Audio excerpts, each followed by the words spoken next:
Good morning, good afternoon, or good evening, whichever part of the world you are based in. Thank you so much for taking the time out on joining this uh, series of webinars, which comes under the flagship event, series of network science, deep tech innovation analysis. It's a virtual sort of version of that. Thank you. Today we will be talking with a very veteran in the sales as a sales professional and try to understand from him how to master the art of the sales success. Let me introduce myself first in a quick 30 seconds. I'm Raju Chouthai. I'm one of the co-founders for Network Science. Been in the sales for more than 3 decades now. Currently, my role at Network Science is to take care of India as well as the Asia Pacific business. And, right from the day one, it's been a fantastic journey for all of us at Network Science. I would also like to introduce the speaker today, the coach today. His name is Nelson Fernandes. A large part of his career has exposure in working with a large company like TCS, Tata Consultancy Services. And he oftenly credits that company as the temple of continuous learning for him. He has learned a lot. And with that learning, he now intends to impart the same experiences, learnings, best practices to the new age or emerging enterprises or sales leaders in the world. So with that, I welcome Nelson. Hi, Nelson. How are you? Hey, Raju, thanks for that lovely introduction. It's a pleasure to be here with you on this event this evening, India evening, lovely evening. And yes, thank you for the very nice introduction, Raju. I'm all excited, and I hope that this hour is going to be replete with all the takeaways for young aspirants as well as for seasoned professionals who would be wanting to learn how to kind of deal with today's scenarios as it gets ever so complicated in this current day world. Yes, absolutely. Can't wait more than that, Nelson. In the audience, we have got lot of young entrepreneurs, emerging enterprises, or so to say, scaling up companies who have very specific niche technology solutions, products or platforms, and they're quite keen to understand, in terms of how they can master the art of selling and be successful. Okay. So from that standpoint, what are you seeing today? Today is a very dynamic marketplace, which is almost evolving practically every day. So what kind of readiness you feel these emerging companies should be ready with so that they can adapt to those dynamism and ever-changing requirements, on a real-time basis? Yeah, sure. I think, Raju, you hit the nail right up front at the beginning of the webinar itself. If we can kind of recall, 40 years ago, the internet sparked a technology revolution, altering human evolution itself altogether.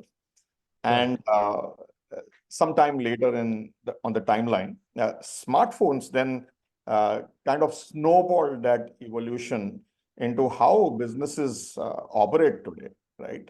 And I'm reminded of a very recent report on one of the most recent disruptions that has happened, and we are all facing it. It is staring at all of us in the eye, which is artificial intelligence, AI. If we would just take that AI as a small component, and then we reflect on what's really happening, right?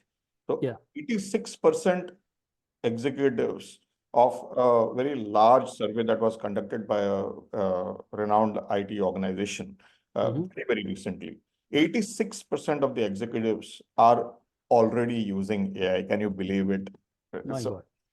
Business leaders. That's so heartening to us, because for us at Network Science, AI and technologies like AI, we term it as deep tech, is what we live with. That's right, absolutely. And so I was delighted when I was requested to kind of join this series of webinars. Of course, that is with a subject that is very, very close to my heart.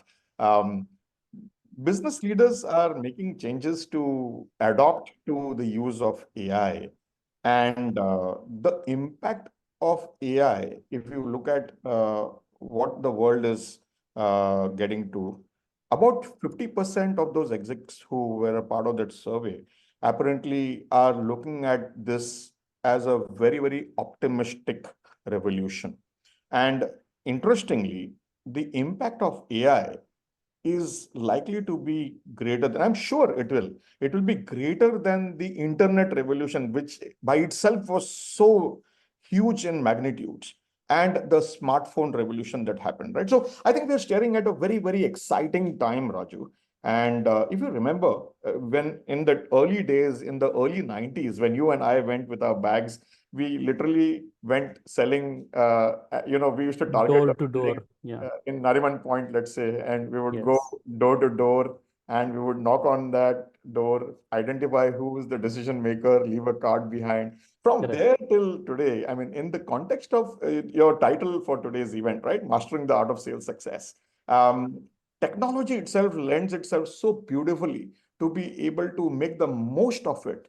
If you have the right product with the right value proposition, with the right differentiators, as I say, the X factor, which is Absolutely. really required for you to be able to make it really, really big in today's world, right? And on one hand, you have a huge plethora of uh, startups, scale-ups, which it's a crowded market. And then on the other hand, the trick is in trying to cut through all of this, using all of your techniques that you would have, leveraging all the power messaging that you can do to be able to bring up that power messaging and convince the stakeholders on the other side that what you have is absolutely the most disruptive product or solution or services that exist on this planet Earth, right? So I think I would probably kind of leave that thought on the table in terms of what a typical sales organization faces today. And that context, we can obviously build up on the startup or the scale up related challenges that may be there. And how does one cope up with that? Yeah, thank you. Thanks, Nelson. I think that was great. Probably, all the folks here should get some good insights. Now, with that, on one hand, we are trying to sort of address the everyday evolving market demands, client demands. In such a scenario, what should be the strategy, that should be on the top of the mind of these young and emerging leaders, especially now, as you rightly said, a few years back when we were selling products, when we were, dealing with some hard, tangible things. From there, now we have moved a long way in terms of selling some concept providing or a concept based solutions or products or services. So how do you see people strategizing about that? That's a great point you brought up. Again, I will reflect on our early days where we sold products. You would typically you sold features. You sold features of the product. And if you may recall, there will be a green tick against the product Right. that you're selling, and your product has all of that. And there would be a cross mark you would denote for your competitor's product, saying, this is what the competitor is lacking. And that is how you went ahead and sold. But it is not like that in today's world. Today's world is a lot more of consultative value selling. It is about, again, let me bring up the value proposition, the differentiator that you can bring to the table that a customer is looking forward to. And while a very large well set organization or an enterprise has the advantage of the brand, a lot of Right. startups and scale-ups, I mean, I've been asked this question by a lot of founders. They say, Nelson, what is the secret formula for us to kind of get quickly up and running? I want to create a world-class sales organization. I have a great product. I want to do everything possible to be able to grow exponentially. I mean, so they use all the buzzwords. They know that they have a great product, they have a great solution or a service or a platform, and they need help with how to go about with the revenue generation engine, correct? And Yeah. one thing that I tell my friends is, do not be in a hurry. Do not be Right. in a rush when you are starting off. When you're just starting off, you're a young startup, you have a great product. Okay, take a step back. Take a step back and see what exactly you can do with what you have, right? And Yeah. I would say, rather than going after quantity, go after quality. And that will happen when it might sound funny, Raju, but you as the co-founder of Network Science, right? I mean, when you began 4 years ago, your journey along with Sandy and Savary, you guys would have, I'm pretty sure you would have looked at your own Rolodex, Yeah. your customers to whom you sold 30 years back, 20 years back, 10 years ago. And ideally, the best thing ever is to go to an existing customer who you have the connect with, whether on the business side, adding to that the connects that you would have on the procurement side, so that everything becomes smooth, seamless, and easy. It's about getting your initial anchor customers, getting them to stabilize on whatever you have sold to them. And then on the back of that success, you then go and replicate and scale it to many more number of logos that you can go after as a target. Now here's the interesting part, Raju. I think I might spend a little more time on this, but it's very important, and I hope that will be a great takeaway for quite a few. Um, People seem to be in a hurry to create a sales organization. And Hmm. I've been through that phase with a few of my founder friends, saying, Nelson, I want you to help us with a great sales organization, help us to set up a great sales organization. But here's what it is, right? Um, it is very easy to go get the best of best sales guys from the market. You will have Right. a terrific lineup of people who would come to you and would love to work with a startup who has a great product or a solution that you can carry in his bag or her bag and go and sell. But very often than not, and it is a very interesting one, soon you will start counting the cost of sales, the Correct. the investment that you have made with these bunch of salespeople that you have hired, right?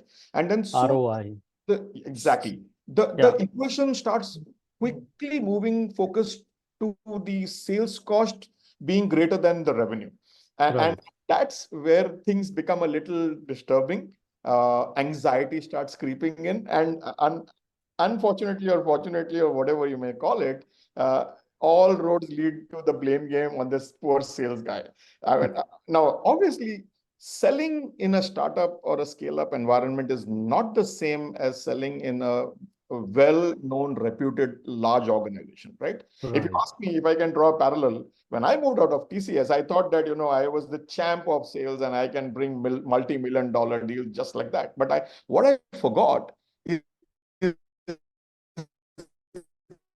behind me was an entire ecosystem of collaborators from different nations who was supporting me to be able to make that sale happen. Yeah. From the time I dropped my business card, which is where 50% of the sale is already done. Who does not know a large organization like TCS, right? But it wouldn't be the case for Yeah. a startup or a scale up. That's where the catch is. So unless I say this, unless you have the ability to stay invested for at least 18 months, minimum of 18 months, which is before which you will not get any outcome, real outcomes from the sales engine, right? And so that brings us naturally to the point of whether build or buy. Hmm. Now, and Raju, if I'm not mistaken, network science, you guys are also pretty much doing some sort of sales as a service. I mean, if I may call out as one of your slivers, right? Where Yes, absolutely. helping young organizations, startups who have a great product, and then they don't need to necessarily set up their own sales engine. Network science offers that as a service, right? And Yeah. So broadly, necessarily what probably you are alluding to is instead of it is buy, build or buy, maybe it's a combination of both, or build your own sales team or partner with someone else. Probably it's a combination of you do some and partner with someone who can help you do that. That's essentially, is that what you are heading to? that is absolutely right, Raju. Okay. Okay. Yeah.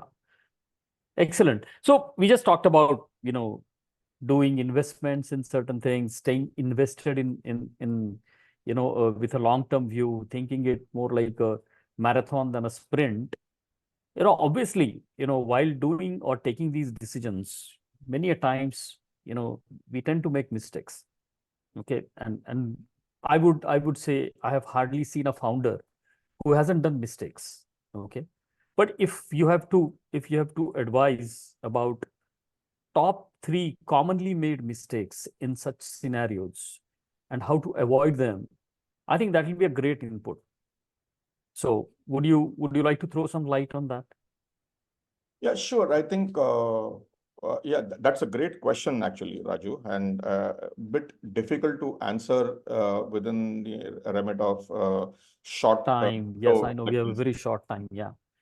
for me, it would be a half-day masterclass Okay. to cover all of this in greater detail. But if I can kind of give you a quick answer to kind of respond to your question, I think a few things, right? So getting the act right, getting Okay.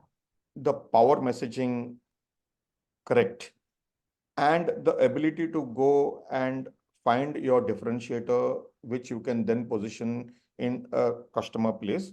And very often than not, I mean, today's day, I'm sure you will agree with me, Raju. There is barely any person you go to sell to where you will be the sole person pitching for something. You will Yes. already find that you are at the other outer end of the gate before you can even kind of go to rank number 2 or rank number 3, right? So it is a tough competitive market.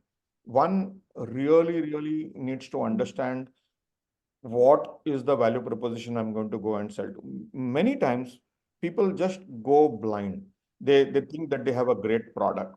They Many salespeople that I have interacted with, and some of them whom I have coached along the way as well, um, came from a point of an inside out view. I mean, they pretty much knew what is in their bag, but they did not take the efforts to study the competitor, study what the customer really is looking for. Right. Most of them, shockingly, even in today's world, even the seasoned guys, I'm telling you, sometimes it is very shocking. I mean, I asked them, have you read through the last 3 or 4 quarter reports of that particular customer that you're going to pitch to? Do you know what are the main pain areas of that particular customer? Is this something that the customer is really interested in, or are you just going to simply waste your time? Right.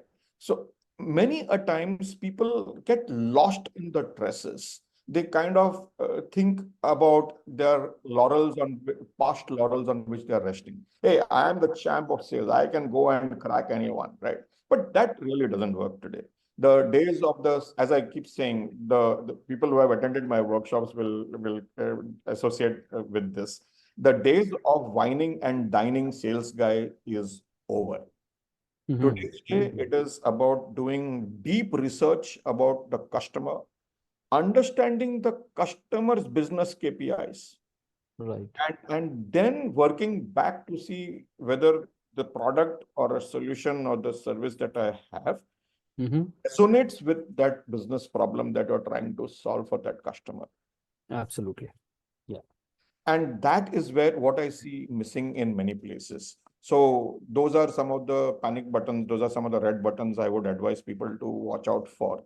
And again, there is a breed of newer sales folks that are emerging very, very quickly. That That's is where my next point is, probably you touched upon it. So as we see the scale up companies or emerging companies or young companies, I would say, and there's a always a dilemma, okay, while and that I have sort of faced that while hiring at network science in multiple roles. uh, where to go after?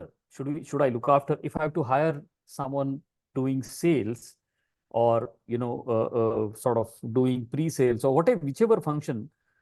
What should we look for? Should we look for a experience of few decades, who has done technology sales, knows technology well, and then carry with sort of lot of brand names behind his resume profile, or some completely unknown rookie, who has a will and who has a sort of burning desire in his desire. belly, yeah, so, to go and crack the market. So how do we balance it, or how do we sort of choose one of them? Phenomenal question, Raju, and I'm glad you asked this question. Um, Many people do not realize that sales is about touching the heart.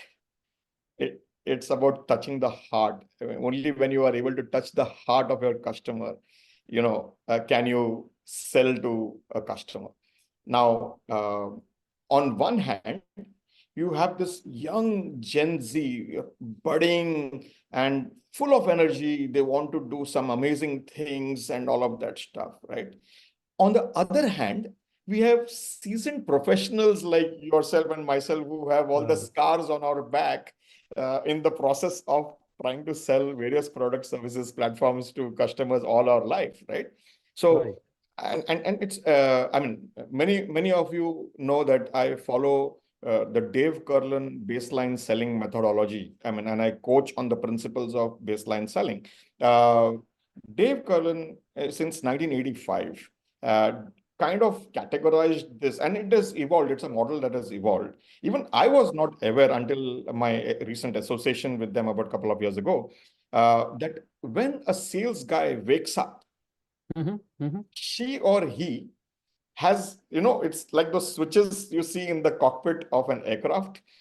You will be amazed, Raju. I'm sure you also don't know this No, secret. I don't know. Yes, Um, absolutely. what they have done is, so they have broken down sales competencies into three broad categories. Mm-hmm. One is will to sell, Okay.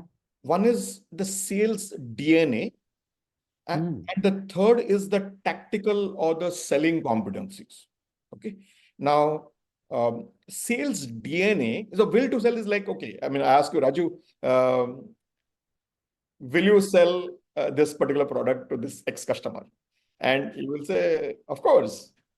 And I will Correct. say, can you sell, Raju? And then you'll say, the ifs and then the buts will generally come out of the can of worms, right? So that's the will or the can sell. The other piece is the sales DNA, which is Mm. your ability to hunt, Mm-hmm. Mm-hmm. your ability to qualify rich, right, and real deals, Yep. your ability to reach decision makers, your Right. ability to finally having reached a decision maker. I mean, there's no point if you can't discuss numbers. Yes, absolutely. So, what I'm trying to say is bringing you back to your question. Selling is a very complex subject. It Mm. may look very glamorous when people like me wear these jackets and we go and we go and meet customers every other day, and then we are whining and dining at some event or the other. The folks in other functions in an organization think, hey, what is this? I mean, these are all these glam sham guys, and he's wearing the jackets, going generally and going giving some fluff, right? But truly, in its essence, there are 21 sales competencies that are required, and these are things that you train for. You need coaching for this. So on one hand, you have a dilemma of having to sell a very technical product, which is where the dilemma begins for a founder. Many founders say, our product is a very technical product. So your generic sales guys will not be able to sell. We will Correct. need a technology guy to go and sell. But hey, you have a problem. The Hmm. technology guy doesn't have the qualification to prospect, doesn't have the qualification to qualify the deals, doesn't have Right. the qualification to reach decision makers. And there are several other facets, Raju. You're expecting a lot from me in this within this 1 hour, right? I mean, I just know it's not if I even have one to, hour, it's 45 minutes. Someone there you just go. reminded me. So, Yeah. but I'll still cover the essence, the broad level essence of this, right? So, and what we are missed out is you need to know the art of negotiating. Like I said Absolutely. earlier, you're not the only one at the gate. You are Correct. in a queue, you're in the line, and you have to earn from the rank 10 to rank 3 to rank number 1 to become emerge as the winner, correct? So Yes. a technical guy may be great at the technology, Sure. but she or he might not necessarily be the right person to sell. Now, we talk about the young Gen Z generation that I was talking to you about, and the dilemma that founders have in whether we should pick a whole bunch of people from campus and then kind of get them up and running, or should we get the seasoned guys who I will have to pay about 3 lakh or 4 lakh Indian rupees a month, and then wait for the third month to get over and then shoot him with the double barrel gun, right? I was saying, where's the output? So we now need to look at a very balanced mix of these young folks as well as the seasoned guys. And the seasoned guys, you need them exactly for the entire set of competencies that I told you about. And this comes through experience, Raju. You can't agree more with me. Correct. Correct. You need that experience behind you to be able to know how to deal in a particular customer situation. In the absence of that experience, you Yeah. probably might not be able to cut every single deal successfully as much as a seasoned guy who is trained on all these competencies will do. Another simple example I will take for you. You need to be rejection proof. Now, I have Hmm. a whole bunch of technical people who are my friends. I can tell you off the hat, most technical people are very short tempered. They have only finite amount of patience. They will go and meet a customer. The customer will say, hey, I mean, this is not something that I'm interested in. That Correct. guy, she or he will come back. Hmm. A seasoned guy understands that it is all about the resilience. It is Absolutely. all about the perseverance and the persistence. You need to keep chipping at that block. You Right. go to a customer, Raju. The other day, when we met about a month ago, I mentioned to you about this particular customer, where this customer, he was saying that, boss, I uh, I already have enough competitors. I'm talking to the Bains of the world. I'm talking to the EYs of the world. I'm talking to a whole lot of all the big names, right? Correct. Now, what does a guy who is not trained to sell? What does Hmm. that person do? That person takes it as a diktat, saying that, oh, nothing's going to happen here because it's already a crowded space. There is no place for me to put a foot in the door. Sure.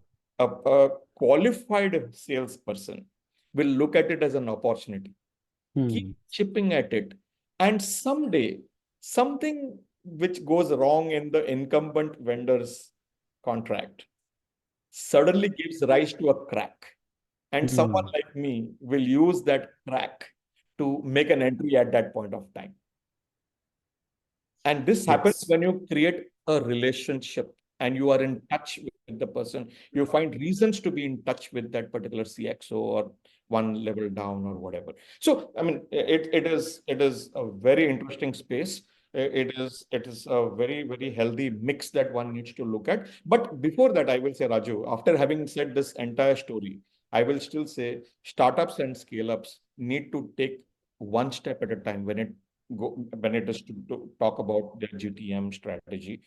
Perhaps rather than doing it themselves, I know a lot of people who are shy of asking for help. Yep.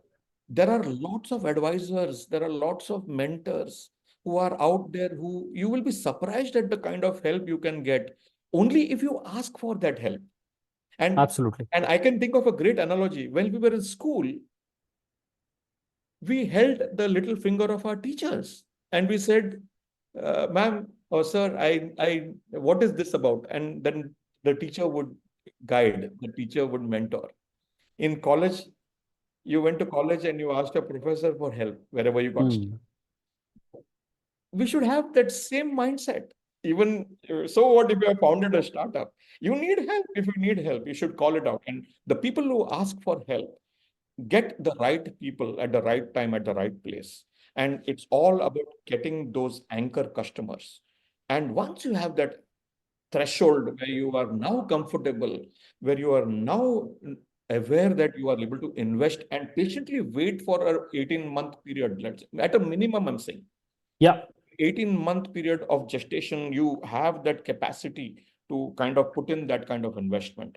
Only then is the right time to create your own sales team. Otherwise, I mean, on a lighter side, Raju, I would say people should go to you guys at Network Science and then seek your help to, build a sales organization, sales as a service. I mean, that's a great offering and it's a great space to be, where you can guide and you can help startups, young startups and scale-ups alike to be able to be a part of the journey.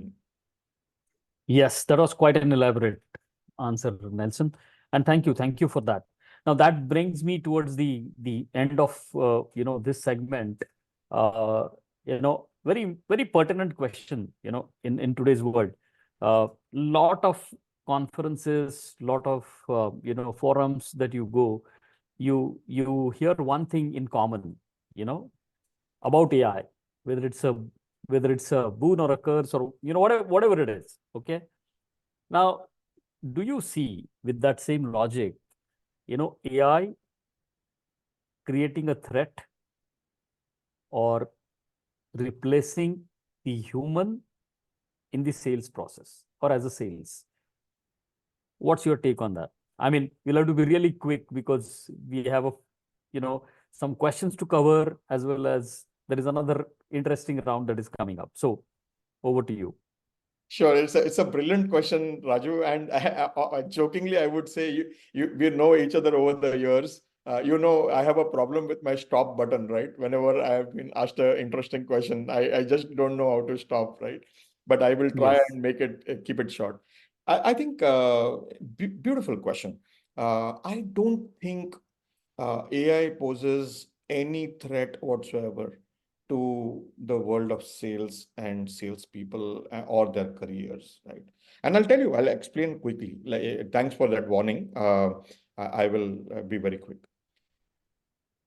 There is a whole plethora. So I spoke about the research, and I'll tie in some of the components I'd already spoken about earlier.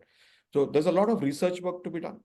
There are a lot of AI tools that one can leverage to be able to precipitate all of that content and bring up the top 5, 10, 15 challenges that are to do with that particular prospect or that customer, right?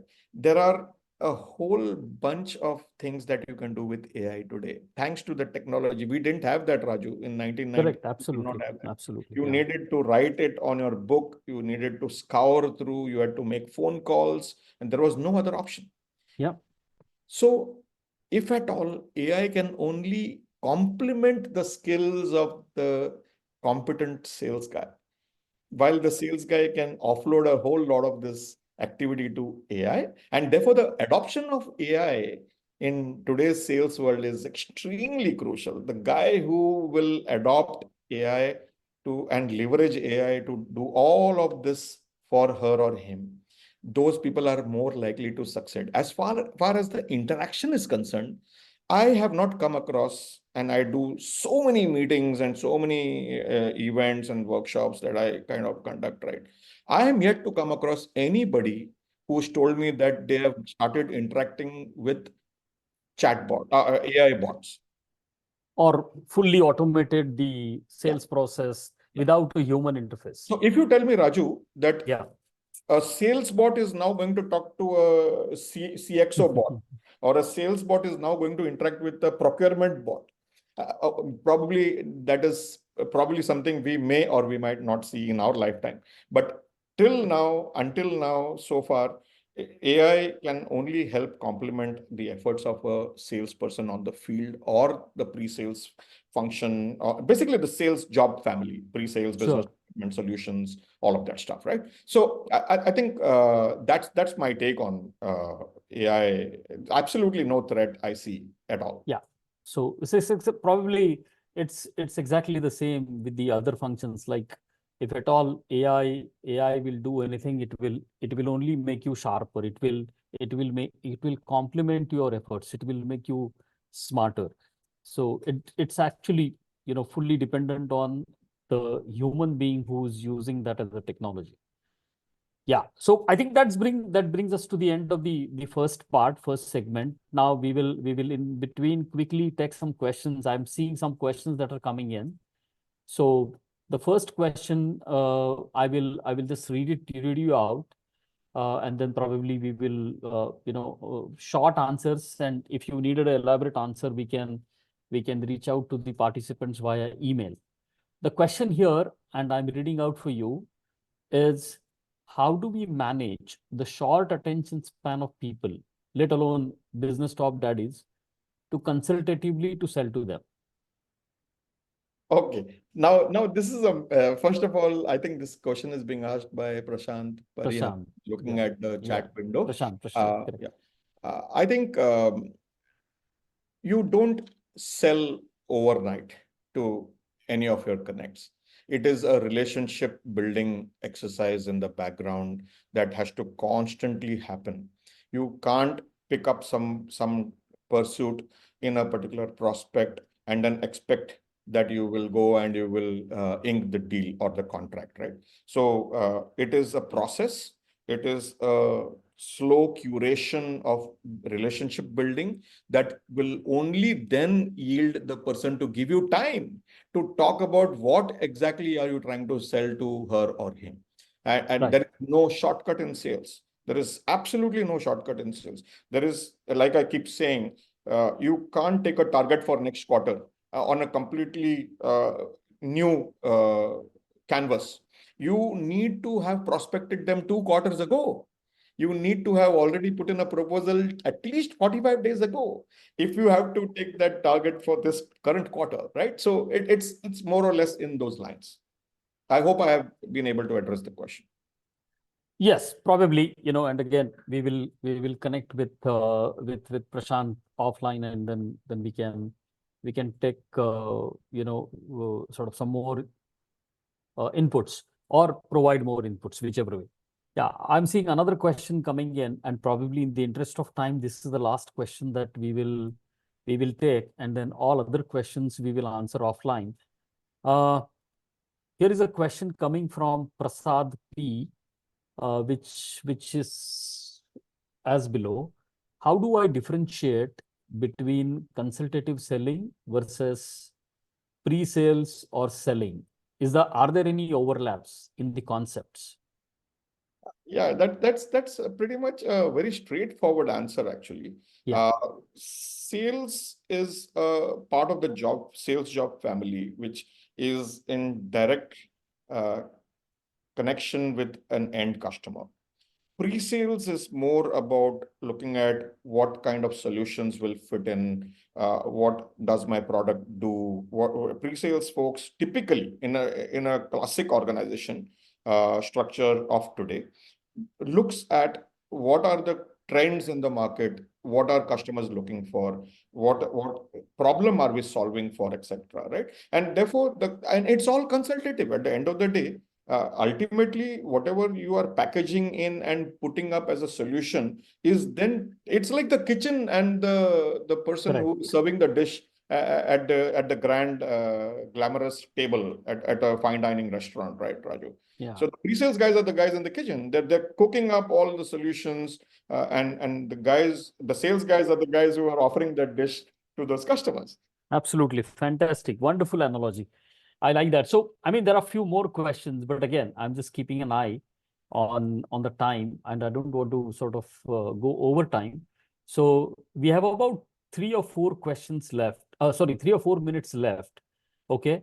And we have had a lot of serious conversations so far. All those, square faces and, using all those jargons and terms. Let's make it a little fun. It's a little, fun with learning. We'll do a sort of a quick rapid fire round. Okay. And I don't want to, put you on a spot. Feel free not to answer, whenever you are uncomfortable with. But let's have some fun. Okay. Sure. So I Looking know, forward. yeah, you spend a lot of time, in terms of coaching, training people. So here is the first it starts. How many cups of coffee does it take for you to fuel in the morning sales training sessions? The options are, there are 2 options. One is enough to keep Starbucks in business. And the second option is, who needs coffee when you have pure sales underline, running? There you go. I mean, who needs coffee when you have the sales adrenaline running, right? Okay. Absolutely. Yeah. And then, I need to, vouch in on that because I have been part of some of the training sessions that you have had. So I've seen that adrenaline, flowing through the entire session. Cool. Now let's go to the next. In your past, sort of assignments, you have hired large and small teams alike. Okay. What is the weirdest item someone has tried to expense as a necessary sales tool on your team? And maybe you can elaborate a little bit on this, but the option one is a life-size standee, okay, of a CEO for a moral support during a client meeting, or a talking parrot who's trained to recite the sales pitch on command. I mean, I don't think I would go with either of those options, but I mean, lots of excuses, bags of excuses that I've heard. Where salespeople are supposed to be very creative, right? They come up with all kinds of interesting excuses, actually. Yeah. Okay, so I'll go with your choice, respected. Okay, so you're not going to choose anything of this. No, what has irked me is I mean being I'm in Mumbai all of my entire career while I would have traveled the globe in pursuit of lots of deals. Well, I have been a Mumbaiker all along, right? So and I've seen people making excuses if they're not on time, and I'm a stickler for time. Uh, you call someone in for a meeting at 9:30 and someone walks in at around 10 o'clock and then says that, hey, I mean, I was stuck in the Mumbai traffic. For God's sake, I mean, you know Mumbai better than anyone else. So you should plan yourself in a better way so that you always are on time for your meetings, right? So Got it. that's one of the excuses that I just simply hate. I mean, it brings a smile to your face at times. Okay. So you have spent more than 100 quarters in sales so far, right? So do I. Okay. We have won some, we have lost some. Okay. What is the most preferred method of celebrating a successful quarter? Is it a karaoke night with team, or planning the next quarter strategy immediately with no time to waste? Both of them actually. Take the team out I'm to a karaoke night, make them sing, "We are the best," and then you quickly turn the needle on to next quarter, right? I've been notoriously known for that behavior. I mean, people know that it's all about numbers. So yeah, but we have had our share of fun as well. Yeah. cool. Excellent. Excellent. So, typically, every salesperson has to go through a certain process, okay, and then the SLAs or time bound activities around it. What should be the average response time for following up with a lead that is generated from an inside salesperson? The options are faster than a cheetah chasing its prey, or within 24 hours as agreed as per the system. Faster than a cheetah. Okay. Okay. Okay. So the last thing, okay, the last question, and we end the session here. How many training sessions for sales or workshop does your team typically undergo in a year? The options are just enough to keep them on their toes, or too many to count, because continuous learning is our motto? Yeah, actually, that's right, Raju. Sales, in the sales profession, it is about continuous learning, and every day there is some new surprise. It's about adapting to newer ways of selling, newer ways of pitching, and loads and loads of role plays and all that stuff. So I think it has to be a very good uh, mix of good field time and a little bit of it almost on a daily basis in terms of coaching, learning, training. Yeah. Fantastic. Thank you, Nelson. Thanks for your time. It was really pleasure. I hope the audience also enjoyed it. We had some fun moments. I tried to put you on a spot in between in rapid fire round, but I think you sailed through very skillfully. So thanks for your time, and audience, thank you for your time. Just in case there is any follow-up, does anyone want to sort of know more about network science, what we do, and of course about Nelson, feel free to reach out to the organizers through which you have attended the workshop or this webinar. Happy to answer. One last activity remain. There is a poll that is being sort of conducted online, which is about this webinar and the feedback from your side on the webinar. Request to all of us, all of the attendees to sort of participate and answer that, and then we are done. Thank you.